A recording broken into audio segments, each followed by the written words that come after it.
எல்லாருக்கும் praise the Lord. இந்த நாளிலும் கூட ஆண்டவர் நமக்கு கொடுத்த வார்த்தை நீதிமொழிகள் அதிகாரம் 26 வசனம் 18-19. கொல்லிகளையும் அம்புகளையும் சாவுக்கு ஏதுவானவைகளையும் எரிகிற பைத்தியக்காரன் எப்படி இருக்கிறானோ அப்படியே தனக்கு அடுத்தவனை வஞ்சித்து நான் விளையாட்டுக்கல்லவோ செய்தேன் என்று சொல்லுகிற மனுஷனும் இருக்கிறான். அப்படியே நம்ம அதுக்கு மேல இருக்க வசனத்தையும் படிக்கலாம். 17வது வசனம். வழியே போகையில் தனக்கடாத வழக்கில் தலையிடுகிறவன் நாய் காதை பிடித்து இழுக்கிறவனை போல இருக்கிறான். இப்போ இதுல ஏசப்பா என்ன சொல்றாருன்னா, நமக்கு சம்பந்தம் இல்லாத விஷயத்துல வந்துட்டு நம்மளா போய் இன்வால்வ் ஆகக்கூடாது. ஏசப்பா என்ன சொல்றாரோ அதை மட்டும் தான் நம்ம செய்யணும். அடுத்த வசனம்.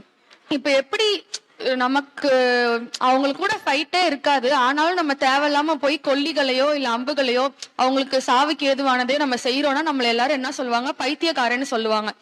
சோ நம்ம அந்த மாதிரி பைத்தியக்காரனா அவனை எப்படி பைத்தியக்காரன்னு சொல்றாங்களோ அதே மாதிரிதான் தனக்கு அடுத்தவனை வஞ்சித்து நான் விளையாட்டுக்கு தானே செஞ்சேன், ஏதாச்சும் நம்ம தப்பா பண்ணிட்டு நான் விளையாட்டுக்கு தான் செஞ்சேன், இதெல்லாம் நீங்க என்ன பெருசா எடுத்துக்கிறீங்க அப்படின்னு சொல்றோம்னா அதே மாதிரி பைத்தியக்காரனா தான் இருக்கான். சோ நம்ம எப்பொழுதுமே வந்துட்டு நம்ம இன்வால்வ் ஆகாத விஷயத்துல தேவையில்லாம நம்ம இன்டர்ஃபியர் ஆகக்கூடாது. இப்ப எப்படி மரியா மார்த்தால வந்துட்டு மரியாள் போய் ஏசப்பா கிட்ட நல்ல பங்கை தெரிஞ்சுக்கிட்டாங்களோ அதே மாதிரி நம்மளும் மரியாதை போல நல்லது எதுவோ அதை மட்டும்தான் செய்யணும். சோ இப்ப நம்மளும் கூட ஜெபம் பண்ணலாம். ஏசப்பா, இந்த நாளை கொடுத்ததுக்காக நன்றி ஏசப்பா. இந்த நாளும் கூட ஆண்டவரே இந்த நல்ல ஜெப வேலையை கொடுத்திருக்கீங்களே ஆண்டவரே, அதற்காக நன்றி ஏசப்பா. ஏசப்பா, இந்த வசனத்தின் படியாக நாங்க செயல்பட எங்களுக்கு கிருபை பண்ணுங்க ஏசப்பா. ஏசப்பா ஸ்தோத்திரம் ஆண்டவரே. ஏசப்பா, நீங்க சொல்லாத வழியில நாங்க போக கூடாது ஆண்டவரே. ஸ்தோத்திரம் ஏசப்பா. நீங்க எந்த வழியை சொல்றீங்களோ ஏசப்பா நாங்க அந்த வழியை மட்டும் பின்பற்றி செல்ல எங்களுக்கு உதவி பண்ணுங்க ஏசப்பா. ஏசப்பா, இந்த நாட்டுல இருக்க ஒவ்வொரு சிறு பிள்ளைகளையும் வாலிப பிள்ளைகளையும் கருத்துல ஒப்பு கொடுக்கிறோம் ஆண்டவரே.